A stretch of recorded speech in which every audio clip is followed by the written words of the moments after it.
This is the Troy Bilt that I bought in November of 2014 for a moving sale, and it just didn't run right when I first got this. Act like there was a miss in the engine. So we're just going to start this up and show you what it was doing at that time, and we're probably going to go through the carburetor, look at the flywheel key, and just do a compression test on it.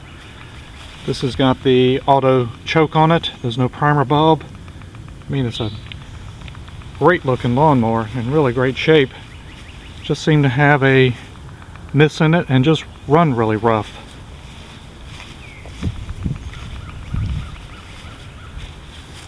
So let's see if we can recreate this, and then we're going to start to work on it.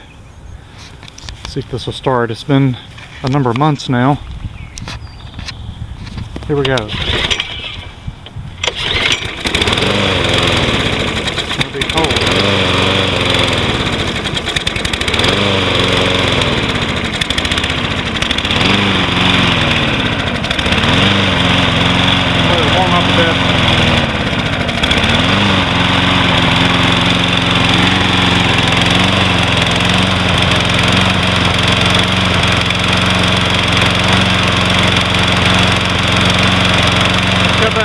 A little bit of a miss in it.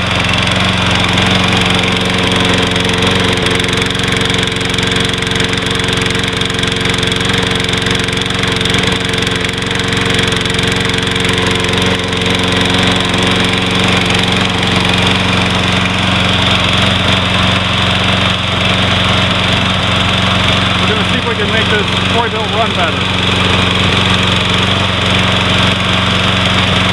Now we're going to take the carburetor and gas tank off to find out why this has a miss in this engine. I'm going to start with taking this cover off first. And the cover is off. Now I'm going to take out these three 5/16 inch bolts that will get the gas tank removed from the starter and blower cover here. I'm also going to take off the air filter cover and the cover that mounts to the carburetor here. And there's also one bolt under here that will also remove the gas tank from the engine as well. And there's also three 5/16 inch bolts that will remove this cover from the carburetor that has the air filter in there. Everything looks pretty clean in here.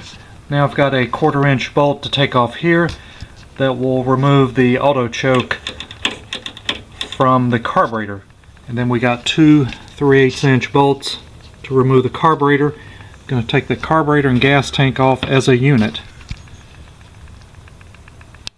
and the carburetor is ready to come off. And just noting where the linkage is here, I have to kind of drop this down and wiggle this around because I like to take this off with the gas tank so I don't spill any gas. And there we go, carburetor and gas tank is now off this end. And this is what it looks like here with the fuel line attached. There's not much gas in this tank. I can dump this gas out and then disconnect this carburetor. And here's the gas that came out of this tank. I see a little bit of water at the bottom because water is heavy, and a little bit of trash. So I've separated the carburetor off from the gas tank here. Now we're going to take this bowl nut off and clean this carburetor out and see what we find in here. Got a clean water jug we're going to put this in. This is a 1/2 inch nut here, so let's take this bowl off.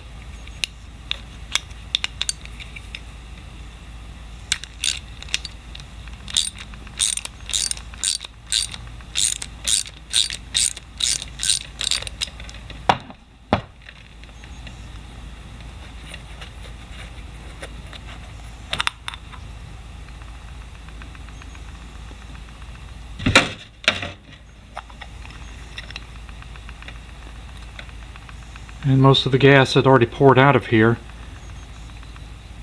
little bit of trash in the bottom.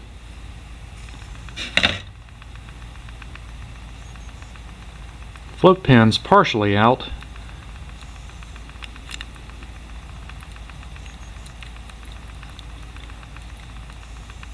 Looks like the needle and seat are working okay. Let's take the float out here. Got the pin out here. Take this float out,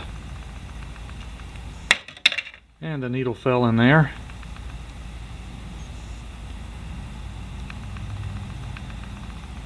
So let's just give this a good cleaning here. Don't see anything right off the bat that looks like a problem with this. Got everything clean now, ready to reassemble. You go through all the little holes, even in this nut gasket here, there's a little hole there.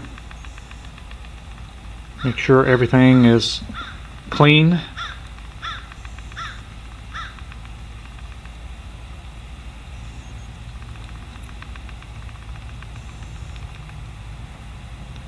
Then I'll respray this with carburetor cleaner and then we'll reassemble this. We'll start with a floating needle here, get the pin back in. So the float's back in and the pin's back in.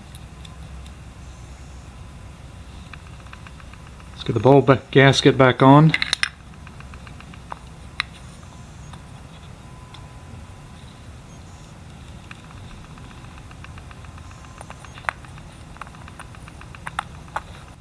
Tighten this up.